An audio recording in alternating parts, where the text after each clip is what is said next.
Assalamualaikum warahmatullahi wabarakatuh. Perkenalkan, nama saya Sofia Oktarina Kusdianti, mahasiswa Fakultas Hukum Universitas Al-Azhar Indonesia. Video ini dibuat dalam rangka memenuhi ujian akhir semester dengan mata kuliah Hukum Perdagangan Elektronik. Dengan dosen pengampuh Dr. Maslihati Nur Hidayati, Sarjana Hukum, Magister Hukum, dengan judul Penegakan Hukum Penipuan dalam Transaksi Elektronik di Indonesia, dengan studi kasus putusan nomor 213/Pidana Khusus/2019 Pengadilan Tinggi Padang.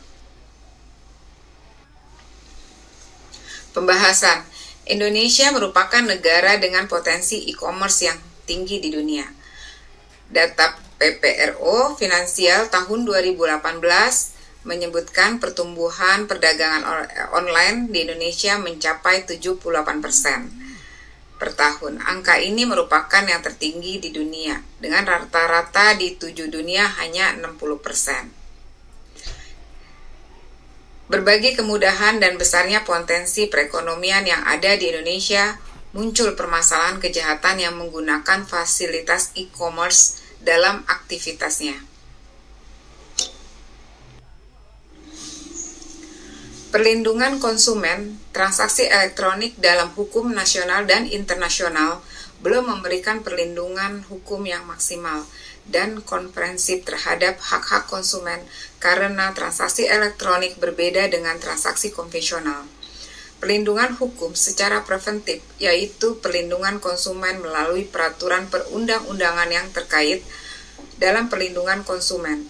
Dalam perlindungan hukum secara represif, yaitu melalui tindakan-tindakan yang dibagi dalam 3 fase, yaitu fase perlindungan hukum sebelum transaksi, yaitu dengan membentuk lembaga perlindungan konsumen, penegakan hukum untuk para pelaku penipuan menggunakan Undang-Undang ITE sebagai pelengkap pemindahan di KUHP dan KUHP yang dilakukan aparat penegak hukum untuk menangani tindak pidana penipuan dalam transaksi elektronik.